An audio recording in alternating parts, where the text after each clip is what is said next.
Welcome to morning bulletin. ఇక వార్త వివరాల్లోకి వెళ్తే జలశక్తి మంత్రిత్వ శాఖ సమావేశంలో ముఖ్యమంత్రి చంద్రబాబు నాయుడు నీటి వివాదాలపై కీలక వ్యాఖ్యలు చేశారు. బెదిరింపులు చేస్తే పారిపోయే వ్యక్తిని కాదని స్పష్టం చేశారు. నీటి వనరుల విషయంలో ఇచ్చిపుచ్చుకునే ధోరణిని అవలంబిస్తామన్నారు. రాష్ట్రాలకు తగిన న్యాయం జరిగేలా కేంద్రం చొరవ తీసుకోవాలని కోరారు. ప్రధాని నదుల అనుసంధానంపై ఆసక్తి చూపుతున్నారని తెలిపారు. ఆయకట్ట ప్రాంతాల అభివృద్ధి, సాగునీటి ప్రాజెక్టుల ప్రాధాన్యత, నీటి వనరుల సమన్విత వినియోగంపై సమావేశంలో చర్చించామని తెలిపారు. రాష్ట్ర హక్కులకు భంగం లేకుండా సమగ్రంగా నీటిని వినియోగించేందుకు కట్టుబడి ఉన్నామని సీఎం చంద్రబాబు నాయుడు అన్నారు. మిగిలిన రాష్ట్రాలతో కలిసి సమన్వయం కలిగిన విధానంతో ముందుకు సాగేందుకు ఏపీ సిద్ధంగా ఉందన్నారు. గోదావరి బోర్డు హైదరాబాద్లో ఉంటుంది, కృష్ణా బోర్డు విజయవాడలో ఉంటుంది. అదే సమయంలో శ్రీశైలం ప్లంజ్ పూల్ ఇబ్బంది వస్తే దాన్ని మనమే డబ్బులు పెట్టి రిపేర్ చేస్తామని అన్నాం. నీళ్లు కూడా ఎక్కడికక్కడ ఎవరు ఎన్ని వాడుకుంటున్నారో దానిపైన కూడా ఇప్పటికే 2 సార్లు మీటింగులు అయినాయి. ఆ 2 మీటింగుల్లో విభజన కంటే ముందు ఏ రాష్ట్రం ఎంత వాటర్ వాడుకుంటారో అంతవరకు ఎన్ బ్లాక్గా వాడుకునే అవకాశం ఇచ్చారు. ఆ నీళ్లు ఆ విధంగా వాడుకుంటే ఎక్కడ మన నీళ్లు అవసరమో అక్కడ తీసుకెళ్ళి అక్కడ నీటి సమస్య లేకుండా చేసే బాధ్యత తీసుకుంటున్నాం. ఇలాంటి వాతావరణం నేను ఒకటే చెప్పాను, అవసరమైతే వాళ్ళు కూడా గోదావరి నీళ్లు వాడుకుంటారు, మనం కూడా వాడుకుంటాం. ఈ నదుల అనుసంధానం చేయమని ప్రధానమంత్రి గారు ఒక సంకల్పం చేశారు. మీరు గుర్తుపెట్టుకోవాలి. ఈరోజు నేను మాట్లాడడం లేదు. మొన్న మీరు చూస్తే అపోజిషన్లో ఉంటే ప్రజా చైతన్యం కోసం సాగునీటి ప్రాజెక్టులు ఏమైనాయో నేను ప్రజెంటేషన్లు కూడా చేసి 14 రోజులు తిరిగాను. నంద్యాలలో ఉన్నప్పుడే ఏం చేశారో మీరు చూశారు నన్ను. అలాంటి సంఘటనలు కూడా జరిగాయి. కానీ నేను ఒకటే ఆలోచించా, ప్రజల కోసం పనిచేస్తున్నా. చిన్న చిన్న బెదిరింపులకో ఇబ్బంది పెడితే భయపడి పారిపోయే మనస్తత్వం కాదు. మాజీ మంత్రి రోజాపై నగరి టీడీపీ నేత గాలి భానుప్రకాష్ తీవ్ర విమర్శలు చేశారు. నీకు దమ్ముంటే కాణిపాకం వచ్చి ప్రమాణం చేయగలవా అంటూ ఆయన సవాల్ విసిరారు. టైం నువ్వు చెప్పినా సరే, నన్ను చెప్పమన్నా సరే సిద్ధంగా ఉన్నానన్నారు. గత 5 ఏళ్లలో ఇసుక, బియ్యం అక్రమ రవాణాలో రోజా, ఆమె సోదరులు, అనుచరులకు సంబంధం లేదని ప్రమాణం చేయగలదా అని ప్రశ్నించారు. తాము మాత్రం అన్ని విషయాల్లో న్యాయంగా వ్యవహరించామని స్పష్టం చేశారు. వైఎస్ఆర్సీపీ నేతలు అక్రమ రవాణా చేస్తుంటే పట్టించిందే తామన్నారు. రోజా డ్రామాలతో నిజాలను దాచే ప్రయత్నం చేస్తుందని, ఆమెకున్న అవినీతి అలవాట్లు తాముకెందుకు రుద్దుతున్నారని మండిపడ్డారు. కళ్లకు ఇబ్బంది ఉంటే డాక్టర్ దగ్గర చెకప్ చేయించుకో అంటూ రోజాను వ్యంగ్యంగా విమర్శించారు. 7 ఇసుక లారీలు పట్టుకున్నారు నగరి కాన్స్టిట్యున్సీలో. పట్టుకుంది వైసీపీ కౌన్సిలర్ది. వాళ్ళని అరెస్ట్ కూడా చేయడం జరిగింది. ఏదో అంటే దొంగే దొంగ అన్నట్టుగా ఇవాళ అంటే గత 5 సంవత్సరాలుగా వాళ్ళు యథాయాచిగా చేసుకుంటూ వస్తూ ఉన్నారు. ఇవాళ దొరికారు, నగరి కాన్స్టిట్యున్సీలో దొరికారు. ఎక్కడి నుంచి, రాజంపేట నుంచి, చేయూరు నుంచి ఇసుకెత్తుకోవాలి డైరెక్ట్గా తమిళనాడుకి అమ్ముతా ఉన్నారు. పోలీసులు చాకచక్యంతో 7 టిప్పులు పట్టుకున్నారు. పట్టించిందే మేము, ఆమె మేము చేస్తామంటే దొంగే దొంగ పోలీసులు దొంగ అన్నట్టుగా ఉంది వాళ్ళ ఎవరు. అంటే వాళ్ళ అలవాట్లంతా కూడా మాపై రుద్దే ప్రయత్నం ఆమె చేస్తూ ఉంది. ఆమె అంటా ఉంది నగరి కాన్స్టిట్యున్సీలో బాను ఒక్కరోజు కూడా తిరగలేదు, కనిపించలేదు అని చెప్పే మాట ఆమె అంటా ఉంది. అది నీకు ఏమన్నా కళ్ళు ఇబ్బంది ఉంటే పోయి డాక్టర్తో చెక్ చేయించుకో. ఇవాళ నీకు సంవత్సరం పేపర్లు తీసి చూసుకో. రోజు నా ఫోటోలు ఉంటాయి. ఈ ఊర్లో తిరిగాడు, ఈ ఊర్లో శంకుస్థాపన చేశాడు, ఈ ఊర్లో పెన్షన్లు ఇచ్చారు, ఈ ఊర్లో మీటింగ్లు పెట్టారని చెప్పే మాట నీకు ప్రతి చోట కనపడుతుంది. శంకుస్థాపనలే కాదు, ఓపెనింగ్లు చేసిన రోడ్లు ఇవాళ దరిదాపుల్లో 100 పైన ఇవాళ రోడ్లు కంప్లీట్ చేస్తున్నాం. నువ్వు ఊర్ల మీద వస్తే కదా కనిపించేదానికి రోడ్లు. వేసిన రోడ్లు కానీ, పెట్టిన లైట్లు కానీ, తవ్విన కాలువలు కానీ, ఇచ్చిన నీళ్లు కానీ, కుళాయిలు కానీ ఇవన్నీ కనిపిస్తాయి కదా. ఇవాళ నువ్వు మోహన్ చెల్లక ఊర్ల మీద తిరగట్లా, నీకేం విషయాలు తెలియట్లేదు అనుకుంటా. నీలో లోపాన్ని మా మీద వృత్తి నువ్వు అసలుకి. ఇంకోటి నువ్వు అన్నావు ఇసుక లారీకి నీకు సంబంధం లేదని. నీకు దమ్ముంటే నీకు సవాల్ ఇస్తున్నా, కాణిపాకం వెళ్దాం రా, ఇసుక లారీలకి నీకు సంబంధం లేదు మీ పార్టీ వాళ్ళకి ప్రమాణం చేయి. నీకు కానీ, మీ అన్నలకు కానీ, నీ మూడు కానీ సంబంధం లేదనే ప్రమాణం చేయి. నేను చేస్తా, నువ్వు చెప్పు టైం, నేను చెప్పండి చెప్తా, పోయి చేద్దాం. కాణిపాకంలో పోయి ఆ ఇసుక కానీ, అక్కడ జరిగే బియ్యం స్మగ్లింగ్ యాక్టివిటీస్ కానీ ఏదన్నా కూడా నాకు సంబంధం లేదు, నేను ప్రమాణం చేస్తాను. నువ్వు వచ్చి చెయ్యి, నువ్వు చెప్పు టైం, నేను వస్తా ఆడే టైంకి. నీలో ఉన్న నిశుద్ధత కానీ అప్పుడు చూద్దాం. ఊరికే మాట్లాడటం కాదు, ఏదంటే అదే మాట్లాడటం కాదు. అంటే ఒక అబద్ధాన్ని గట్టిగా చెప్పి ఏదో తెలిసిన ఛానళ్ళు ఉన్నాయి, ఆ ఛానల్ వాళ్ళకి చెప్పేసి అబద్ధం వేయించేద్దాం అని, అబద్ధాలు కూడా నిజం చేద్దాం అని చెప్పి ఎవరో ఉన్నావు. కానీ ఏ రోజు కూడా నువ్వు ప్రజా సంక్షేమాల కోసం పోరాడిన పాపాన్ని పోలే. నాకు తెలిసి నువ్వు 12,000 రూపాయల అద్దె పంపు నుంచి ఇవాళ ఊరికి ఒక ఇల్లు కట్టుకున్నావు. చెన్నైలో కానీ, హైదరాబాద్లో కానీ, నగిరిలో కానీ, ఇంకెన్ని ఊర్లో ఉన్నాయో నీకే తెలియదు. అది నీ ఇవాళ పరిస్థితి. జనాలకు కూడా తెలుసు, ఇసిగిపోయారు నీతో. నువ్వు చేసే చేష్టలు కానీ, హావభావాలు కానీ, ఎక్కిలి చేష్టలు. అంటే ఒక ఆడ మనిషి ఎలా ఉండకూడదు దానికి ప్రతిబింబం నువ్వు అసలుకి. ఇంకనైనా పద్ధతులు మార్చుకుంటామంటే ఏమాత్రం కూడా తగ్గకుండా ఇంకా ఈవీఎం చెప్పి నిజంగా మీరు గెలిస్తే ప్రజలు ఓట్లు వేసినట్టు, మిమ్మల్ని చేత్కరించి బంగాళాఖాతంలో పడేస్తే ప్రజలు ఓట్లేనట్టు. ఏంటి అసలుకి ఏమైనా ఇంగితం ఉండి మాట్లాడుతున్నారా? లేకపోతే ఏదో చూపించుకోండి, ఎక్కడ హాస్పిటల్ పోయి, మంచి హాస్పిటల్ పోయి అందరూ కూడా, నువ్వు ఈ బాస్ అందరూ పోయి హాస్పిటల్ చూపించుకోండి. ఆయన అంటాడు నాకు. మాజీ మంత్రి రోజాపై నగరి టీడీపీ నేత గాలి భానుప్రకాష్ తీవ్ర విమర్శలు చేశారు.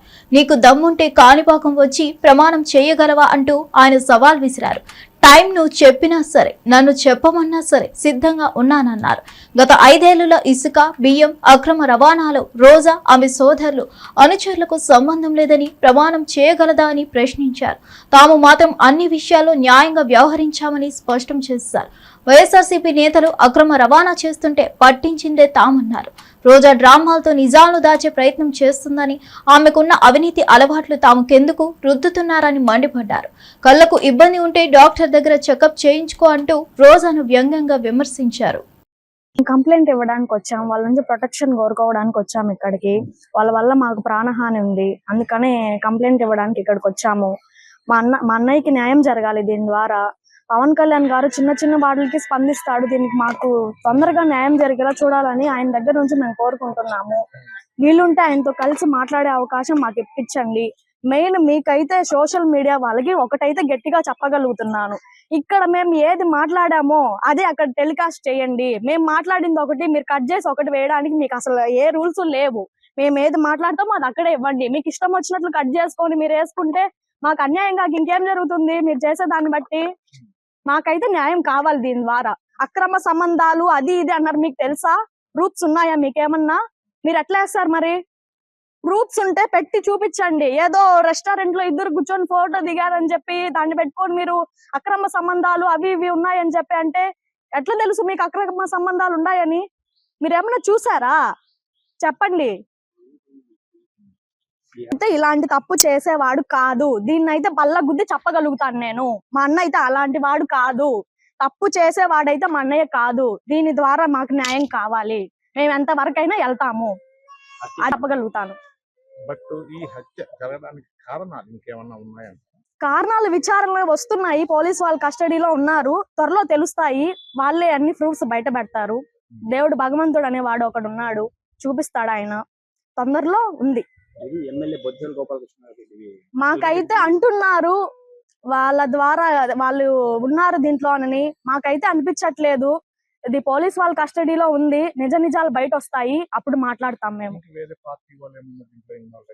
మాకైతే అవన్నీ ఏ పార్టీల గురించి మాకైతే అనుమానాలు రాలేదు.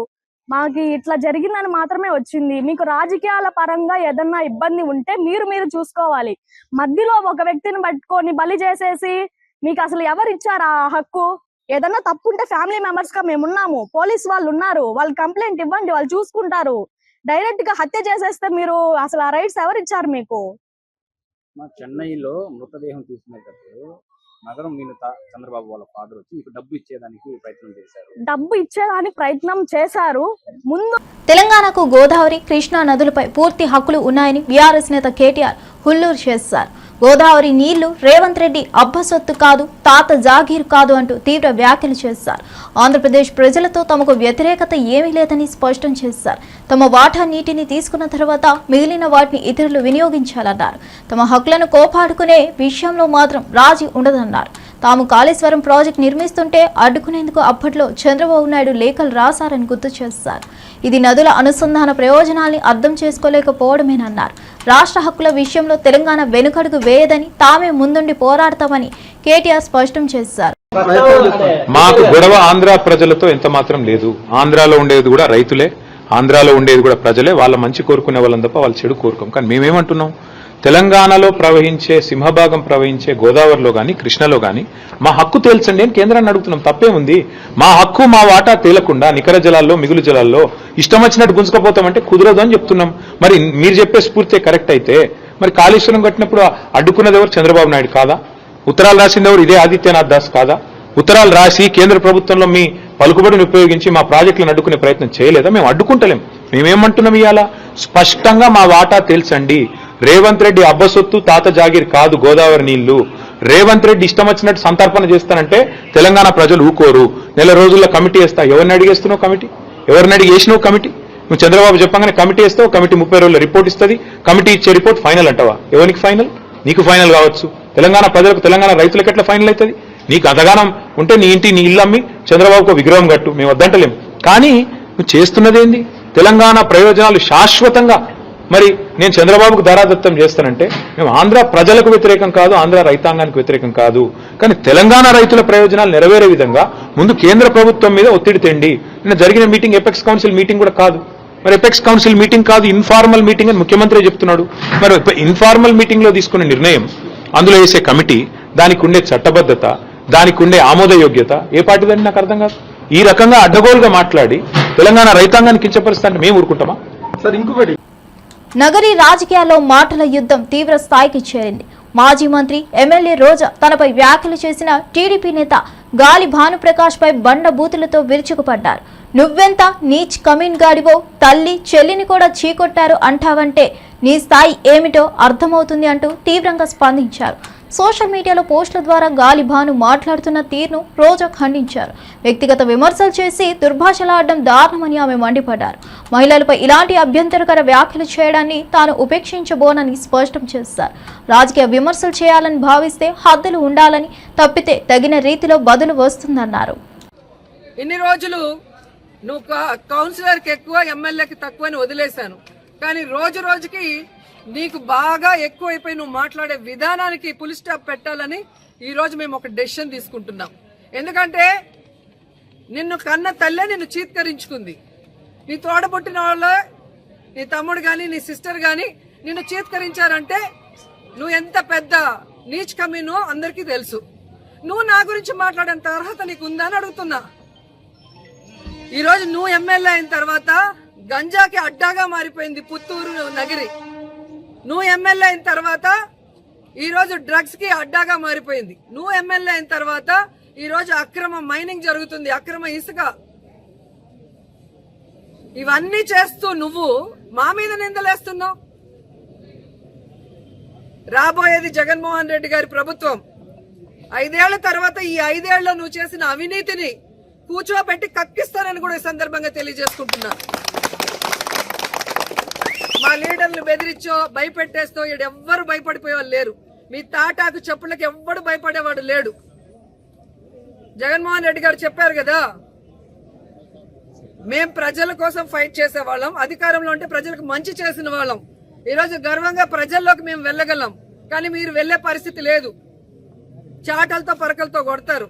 జగన్మోహన్ రెడ్డి ఇచ్చేటివన్నీ ఇస్తాము, అవి కాకుండా మేము చెప్పినవి కూడా ఇస్తామని చెప్పి చంద్రబాబు నాయుడు, పవన్ కళ్యాణ్, లోకేష్ ఎలా ఫెయిల్యూర్ అయిపోయారు, ఎలా ప్రజల్ని మోసం చేశారో అందరికీ తెలుసు. అలాగే ఈ దేశంలోనే ఏ రాష్ట్రంలో చేయనటువంటి విధంగా మొదటి సంవత్సరమే 1,86,000 కోట్ల రూపాయలను అప్పు తీసుకొచ్చి ఒక చెత్త రికార్డు సృష్టించిన ముఖ్యమంత్రి ఎవరైనా ఉన్నారు?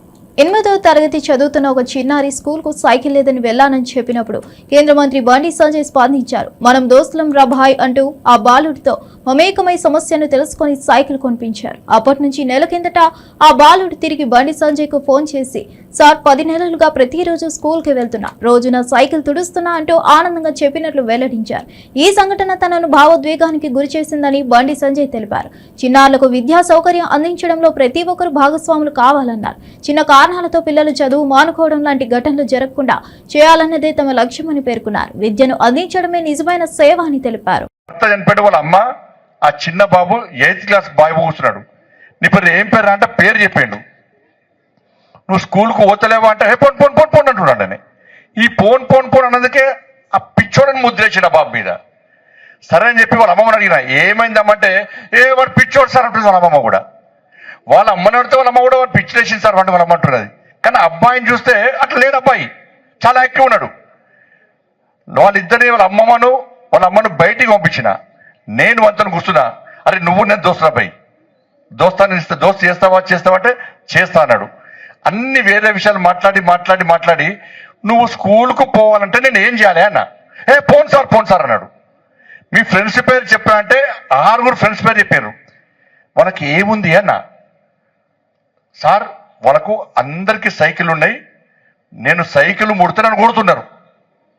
వాళ్ళ 6 సైకిల్ ఉన్నాయి, నేను వాళ్ళ సైకిల్ ముడితే నన్ను కొడుతున్నారు సార్ అని చెప్పాడు. అప్పుడు అర్థమైపోయి సైకిల్ పంచాయతీ అని చెప్పని. నేను అడిగినా మరి స్కూల్కి పోవాలంటే ఏం చేయాలంటే నేను పోను సార్ అంటాడు. వాళ్ళ సరే నీకు సైకిల్ కొనిస్తే పోతావా అంటే ఆయన ఫేస్ మొత్తం వెలిగేది ఒకసారి. అప్పుడు సైకిల్ కొనిస్తే స్కూల్ పోతాడు. మరి సైకిల్ కొనిస్తే స్కూల్ పోతావు, ఇయ్యాలే కొనిస్తా సైకిల్ అన్న. అప్పుడు నేను పోతా సార్ అన్నాడు. ఆ అబ్బాయి పిచ్చోడా కానీ ఊరు మొత్తం ఏం చేసింది, పిచ్చోడ ముద్ర వేసింది. ఆ అబ్బాయిని మీ సోషల్ మీడియాలో చూసుంటారు, మీ అందరికీ ఆ వీడియో వచ్చింది, నిన్న కూడా వచ్చింది వీడియో. ఆ అబ్బాయిని తీసుకుపోయి నేనే స్వయంగా తీసుకుపోయి సైకిల్ స్టోర్కి పోయి సైకిల్ కొనిస్తే ఇలా అబ్బాయి ఒక 10 నెలల రోజుల క్రితం కూడా ఫోన్ చేసి సార్ నేను రోజు స్కూల్ పోతున్నా సార్, సైకిల్ను రోజు తూడ్చుకుంటున్నా సార్ నేను. పవన్ కళ్యాణ్ నటించిన periodic action drama Harihara Veeramallu చిత్ర బృందం తెలంగాణ సినిమాటోగ్రఫీ, రోడ్లు అండ్ భవనాలు శాఖ మంత్రి కోమటిరెడ్డి వెంకటరెడ్డిని హైదరాబాద్ లో కలిసింది. జూలై 21న జరగనున్న ప్రీ రిలీజ్ ఈవెంట్ కు ముఖ్య అతిథిగా రావాల్సిందిగా ఆహ్వానించింది. మంత్రి ఆహ్వానాన్ని స్వీకరించి సినిమా గురించి ఆసక్తిగా వివరాలు తెలుసుకున్నారు. 17వ శతాబ్దపు మొఘల్ సామ్రాజ్య నేపథ్యంలో రూపొందిన ఈ చిత్రం జూలై 24న థియేటర్లలో విడుదల కాబోతుంది. పవన్ కళ్యాణ్ పోషించిన పాత్ర, గ్రాండ్ విజువల్స్ పై ఇప్పటికే భారీ అంచనాలు నెలకొన్నాయి. ప్రీ రిలీజ్ ఈవెంట్ సందర్భంగా తెలంగాణ సినీ పరిశ్రమకు సంబంధించిన ప్రముఖులు పాల్గొనున్నారు.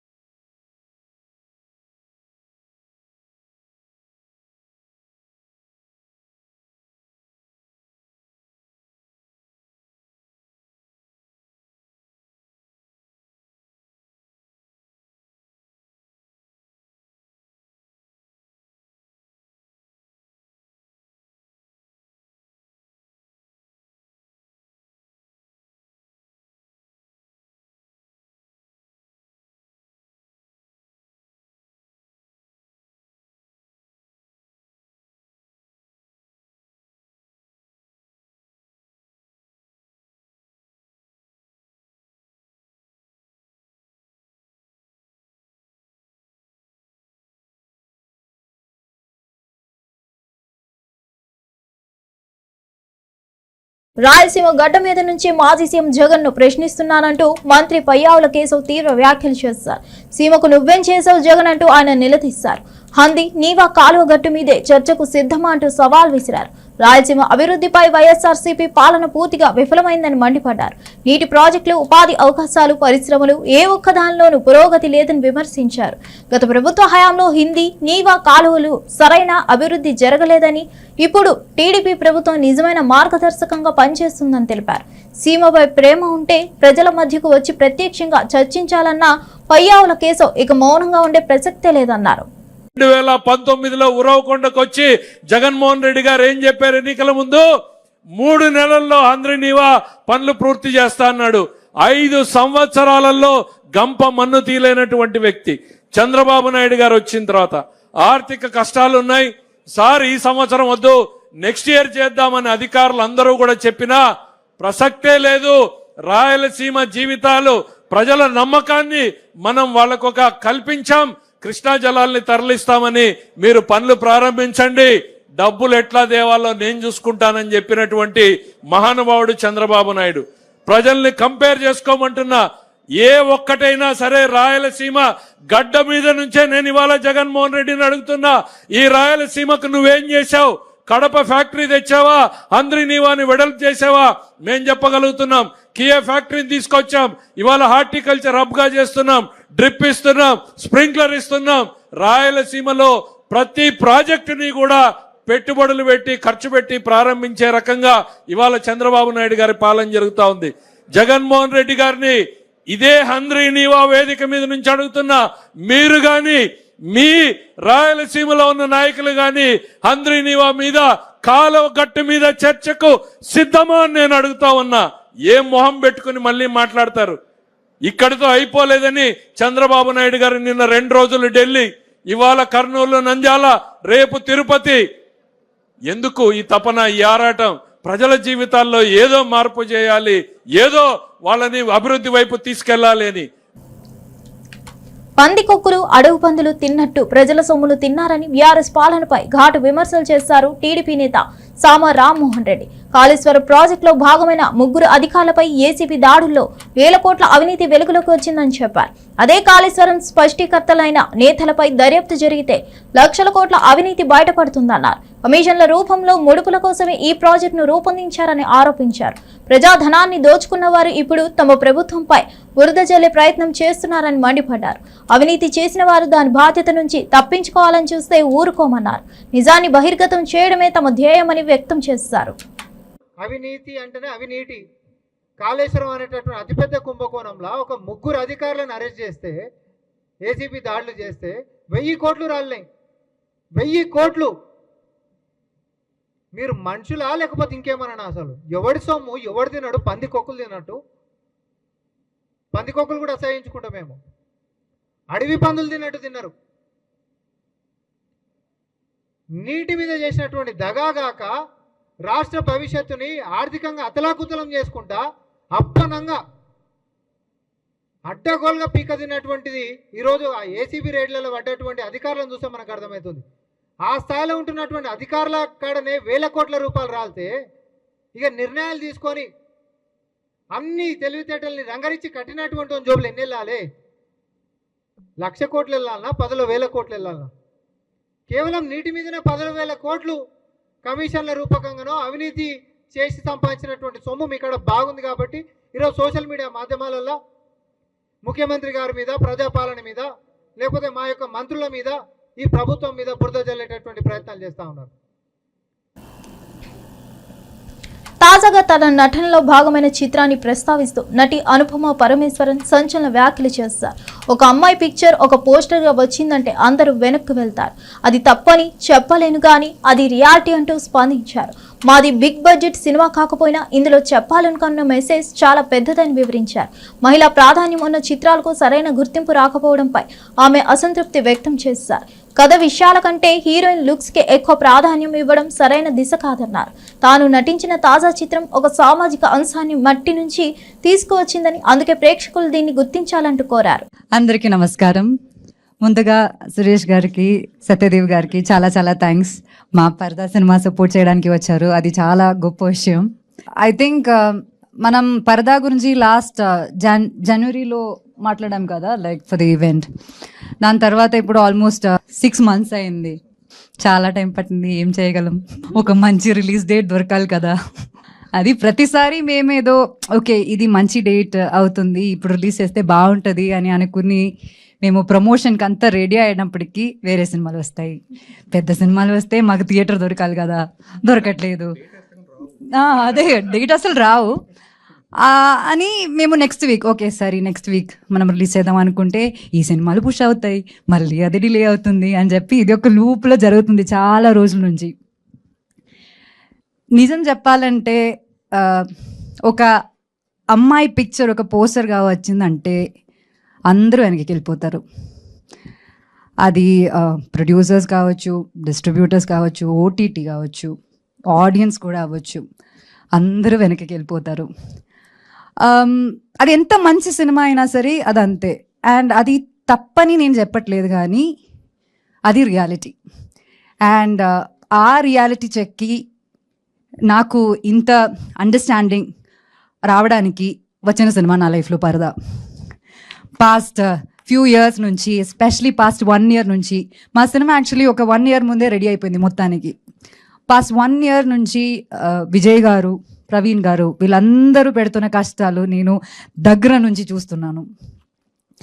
అండ్ కేపీ చెప్పినట్టు ఇది ఒక చిన్న సినిమా అని అందరూ చెప్తున్నారు, కానీ యాక్చువల్లీ ఇది ఒక చిన్న సినిమా కాదు. బిగ్ బడ్జెట్ కాకపోవచ్చు, కానీ మేము ఈ సినిమా ద్వారా చెప్పడానికి ట్రై చేస్తున్న మ్యాటర్ అది చాలా చాలా పెద్ద మ్యాటర్. ఇది ఒక కమర్షియల్ ఫైట్ ఉన్న లేకపోతే కమర్షియల్ సాంగ్స్ ఉన్న సినిమాగా ఉండదు, కానీ ఖచ్చితంగా దీనిలో చాలా కమర్షియల్ మూమెంట్స్ ఉంటాయి. అండ్ అది నేను ఇప్పుడు ఇంత తెలంగాణ సీఎం రేవంత్ రెడ్డిపై బీఆర్ఎస్ ఎమ్మెల్సీ దాసోజు శ్రవణ్ తీవ్ర ఆరోపణలు చేశారు. హోంమంత్రిగా రేవంత్ రెడ్డి పోలీసుల గౌరవాన్ని, పోలీస్ వ్యవస్థను కించపరిచే విధంగా వ్యవహరిస్తున్నాడని మండిపడ్డారు. పోలీసుల కీలక కార్యకలాపాలు నిర్వహించాల్సిన కమాండ్ కంట్రోల్ సెంటర్ ను క్రిమినల్స్ అడ్డాగా మార్చే ప్రయత్నం చేస్తున్నాడని విమర్శించారు. తన అనుచరులను అక్కడికి తీసుకెళ్లి సమావేశాలు పెట్టడం ఎంతవరకు సమంజసమని ప్రశ్నించారు. అంతేకాకుండా కాంగ్రెస్ ఎమ్మెల్యే మైనంపల్లి రోహిత్ రావు చేష్టలు జుగుప్సాకరంగా ఉన్నాయని ధ్వజమెత్తారు. పోలీసుల పట్ల కనీస గౌరవం లేని వ్యక్తులు అధికారంలో ఉన్నారని ఆవేదన వ్యక్తం చేశారు. పోలీస్ వ్యవస్థను రాజకీయంగా దుర్వినియోగం చేయడం ఎంత ప్రమాదకరమో ప్రజలు తెలుసుకోవాలని శ్రవణ్ పేర్కొన్నారు. నిన్నటికి నిన్న మల్కాజ్గిరిలో చూడటానికే జుగుప్స కలిగించింది నాకు. చిన్న అబ్బాయి ఆయన, ఇది డాక్టర్, యంగ్ డాక్టర్. ఆ చిన్న యంగ్స్టర్ ఎమ్మెల్యే అయితే మేమంతా, నేను వ్యక్తిగతంగా యంగ్స్టర్స్ పాలిటిక్స్లోకి రావాలా, చిన్నవాళ్ళు కనుక రాజకీయాల్లోకి వచ్చినట్టయితే కొంత నీతి నిజాయితీ ఉంటుంది, నిబద్ధత ఉంటుంది అని చెప్పని నేను భావించినాను. ఆయన ఎమ్మెల్యే పోలీస్ స్టేషన్ బయటనో ఎక్కడనో రోడ్డు మీద తన రౌడీ సైన్యంతో పోతాడు, బ్యానెట్ మీద కూర్చుంటాడు. రేవంత్ రెడ్డి అనుచరుడు అయినటువంటి ఒక శాసనసభ్యుడు మల్కాజ్గిరిలో బ్యానెట్ పైన కూర్చొని సిఐ ట్రాన్ పిలుస్తున్నాడు. నాకు తెలిసి ఒకానొక సందర్భంలో తెలంగాణ పోలీసులు మంచి మంచి పటేల్ పట్వారీలు అయినటువంటి ఒక శాసనసభ్యులు కూడా, పార్లమెంటు సభ్యులు కూడా ఒక సబ్ ఇన్స్పెక్టర్కి ఫోన్ చేయాలంటే వెనక ముందు ఆలోచించేటువంటి వాళ్ళు. ఫోన్ చేసి ఎవడన్నా లోపల ఉంటే విడిపి అని చెప్పడానికో, లేకపోతే లోపలున్న వాళ్ళందరూ కొంచెం మంచిగా చూసుకోరా కొట్టకూరి అని చెప్పడానికి కూడా హెజిటేట్ చేసినటువంటి ఒక నికార్సైన పోలీస్ ఆఫీసర్ను, ఆ వ్యవస్థకు చెందిన ఒక ఆఫీసర్ను ట్రాన్ పిలిచిండు. బ్యానెట్ దిగుతలేడు. సిఐ అక్కడే ఉన్నాడు. నువ్వు పీడీ యాక్ట్ పెట్టు, నువ్వు టాడా పెట్టు, పీడీ యాక్ట్ పెట్టు, అరెస్ట్ చేయి, ప్రివెంటివ్ డిటెన్షన్ చేయని చెప్పని ఫత్వా జారీ చేస్తాడు. జీ హుజూర్ అని చెప్పని సర్కిల్ ఇన్స్పెక్టర్ చెప్పి వెళ్ళిపోతాడు. ఏం పాలన రేవంత్ రెడ్డిది? ఏం పాలన ఇది? సినిమా ఎప్పుడు విడుదలైందని కాదు, అది ఎంత విజయాన్ని సాధించిందన్నదే ముఖ్యం అని నటుడు సత్యదేవ్ అన్నారు. అనుపమ పరమేశ్వరన్ ముఖ్య పాత్రలో ప్రవీణ్ కాండ్రేగులా రూపొందించిన పరదా చిత్రం థీమ్ సాంగ్ యాత్ర నర్యాస్తు పూజ్యాంతే విడుదల సందర్భంగా ఏర్పాటు చేసిన కార్యక్రమంలో ఆయన పాల్గొన్నారు. అనుపమ పోస్టర్ ఉంటే ఖచ్చితంగా సినిమా చూస్తానని చెప్పారు. చిన్న సినిమాలే ఇండస్ట్రీకి బలంగా నిలుస్తాయని అభిప్రాయపడ్డారు. సినిమాకు ఉన్న నిజమైన కంటెంట్ ప్రజల మనసులను తాకుతుందని, పరదా సినిమా ఓ మంచి సందేశంతో వస్తుందని ఆశాభావం వ్యక్తం చేశారు. ఈవెంట్ లో పాల్గొన్న ఇతర సినీ ప్రముఖులు కూడా పాటపై ప్రశంసలు కురిపించారు. అనుపమ నటన, కంటెంట్ ఓరియంటెడ్ న్యాయమైన కథనం ఈ సినిమాకు పెద్ద బలమవుతుందని చెప్పారు. ఇందాక ప్రొడ్యూసర్స్ మాట్లాడుతూ, అనుపమ కూడా మాట్లాడుతూ 6 months అయింది, 2 months అయిందని అంటున్నారు. 6 monthsకి 2 months కల్లా అయిపోతే ఎలా పోయా? బోల్డ్ అయిపోయి చాలా. బట్ అంటే ఎన్ని రోజులు ఆగిందనేది కాదు, వచ్చినప్పుడు అది చేసే సౌండే important. And I think August 22nd most auspicious and day, and it's gonna be amazing for sure. And Suresh garu, thank you so much for being here. You're always there to support సినిమాని ఎప్పుడు సపోర్ట్ చేసే వాళ్ళు ముందుంటారు. Suresh sir, thank you. And Vijay and Sridhar గారితో నేను వాళ్ళు అన్నట్టు నా ఫస్ట్ ఫిల్మ్ 47 Days అనే ఫిల్మ్ ప్రొడ్యూసర్స్ వాళ్ళు. నాకు విజయ్ అప్పటి నుంచి పరిచయం, మాట్లాడుతూ ఉంటాడు. మొన్న ఫోన్ చేసినప్పుడు, భయ్యా నీకేమైనా మంచి బ్యాగ్స్ తెలుసా, స్ట్రాంగ్గా ఉండే బ్యాగ్స్ అన్నాడు. దేనికంటే అదే పరదా రిలీజ్ అవుతుంది అని అన్నాడు. అంటే యు ఆర్ వెరీ కాన్ఫిడెంట్ భయ్యా, so and I wish you all success. And most importantly, ఒక ఫిల్మ్ సక్సెస్ ఎప్పుడు రిలీజ్ అయిన తర్వాత గ్యారంటీ అదంతా ఉంటుంది. But what I always see is, ఒక టీమ్ ఇంత నించోని వాళ్ళ రైటర్స్ కానీ వాళ్ళ డైరెక్టర్స్ కానీ వస్తున్నప్పుడు అక్కడి నుంచి అరుస్తున్నారు కదా, that's what the success is about. I personally feel ఇప్పటికీ అరుస్తున్నారు. పాపం అనుపమ వస్తే మీరు ఓన్లీ మీ డైరెక్షన్ టీమ్కి మీ రైట్ జూనియర్ సినిమాకు సంబంధించి ప్రీ రిలీజ్ ఈవెంట్ భారీగా నిర్వహించబడింది. ఈ కార్యక్రమంలో హీరోయిన్ శ్రీలీల, ప్రముఖ నటీమణి జెనీలియా, సంగీత దర్శకుడు దేవిశ్రీ ప్రసాద్ పాల్గొని ఆహ్లాదంగా సందడి చేశారు. వైరల్ వయ్యారి పాటకు శ్రీలీల డాన్స్ చేసి అభిమానులను అలరించగా హీరో కిరీటి, యాంకర్ సుమా కూడా స్టెప్పులు వేసి జోష్ను పెంచారు. ఈ సినిమా గాలి జనార్దన్ రెడ్డి కుమారుడు కిరీటి నటించిన తొలి చిత్రం కావడం విశేషం. రాధాకృష్ణారెడ్డి దర్శకత్వంలో రూపొందిన ఈ చిత్రం ఈ నెల 18న థియేటర్లలో ప్రేక్షకుల ముందుకు రానుంది.